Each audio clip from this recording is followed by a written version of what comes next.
ស្ដីបងប្អូនទាំងអស់ដែលចង់បានផលិតផលល្អបាទគឺមានការធានាជូនបាទគឺផលិតផលអាឡម៉ង់បាទកម្រិត ISO 9001 បាទគឺឈុតជាងដាច់8មុខបងប្អូនបាទហើយពិសេសមែនតើគឺវគ្គនេះបាទគឺវគ្គ Ronix បាទគឺទី1ទទួលបានម៉ូទ័រកាត់ដៃអាធំអាជីពមួយប្រភេទកម្លាំង2400វ៉ាត់ផ្លែ3ទឹកកន្លះបាទ Ronix ហើយតើស្វានបុកអាជីព Ronix មួយប្រភេទ26លីបាទកម្លាំង800វ៉ាត់ហើយថែមផ្លែវា5គ្រាប់បាទទី3ទទួលបានមកពណ៌ផ្សារបាទផ្សារទុកបាន4លីមួយបាទម៉ាក PECOL បាទហើយនឹងគ្រឿងវាមួយសេតហើយទទួលបាន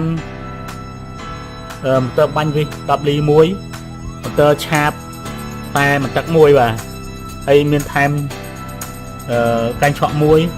ផ្លែ5គ្រាប់ហើយនឹងទូកផ្សារម្ដងបាទឈុតនេះគឺ promotion ពិសេសបាទសម្រាប់បងប្អូនយើងចុច like និង share និង free ដឹកជញ្ជូនបាទហើយមានការចុះថ្លៃពិសេសហ្នឹងគឺពី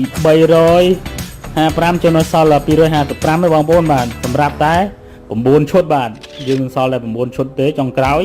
អញ្ចឹងបញ្ញាប់ឡើងបងប្អូនយើងបាទតាក់ទងលេខទូរស័ព្ទនៅខាងអេក្រង់ខាងលើឬក៏ឆាតចូល page ផ្ទាល់មកក៏បានដែរបាទសូមអរគុណ